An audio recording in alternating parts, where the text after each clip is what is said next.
I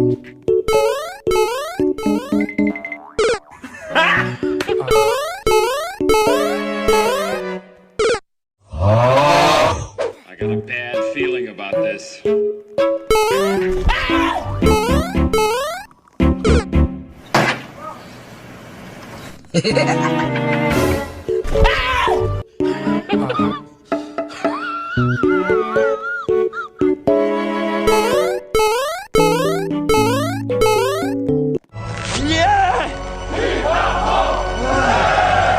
Yeah!